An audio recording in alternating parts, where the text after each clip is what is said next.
നമുക്കൊക്കെ ഒരു വിചാരമുണ്ട്, ഉസ്താദേ ഹജ്ജ് ചെയ്തവനാ, ഉംറ ചെയ്തവനാ, പള്ളി കെട്ടിക്കൊടുത്തവനാ, അറിവ് പഠിച്ചവനാ, ഹാഫിള, ആലിമ, ഇമാമ, പ്രഭാഷകനാ, എപ്പോഴും ഞാൻ കയ്യിലെ തസ്ബീഹ് ലാ ഇലാഹ ഇല്ലല്ലാഹ് പറഞ്ഞുകൊണ്ട് നടക്കുന്നവളാ.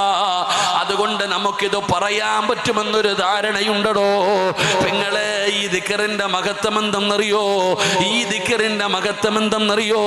നിസ്കരിക്കുന്നവന് സ്വർഗമുണ്ട്, നോമ്പ് പഠിക്കുന്നവന് സ്വർഗമുണ്ട്, ഖുർആൻ പഠിച്ചവന് സ്വർഗമുണ്ട്, ഹജ്ജ് ചെയ്തവന് സ്വർഗമുണ്ട്, എല്ലാവർക്കും സ്വർഗമുണ്ടെന്നാ പറഞ്ഞത്. എന്നാൽ ഒരു മനുഷ്യന്റെ അവസാനത്തെ വാക്ക് ലാ ഇലാഹ ഇല്ലല്ലാഹ്, ലാ ഇലാഹ ഇല്ലല്ലാഹ് ആണെങ്കിൽ സ്വർഗമുണ്ടെന്നല്ല പറഞ്ഞത്. ദഖലൽ ജന്ന,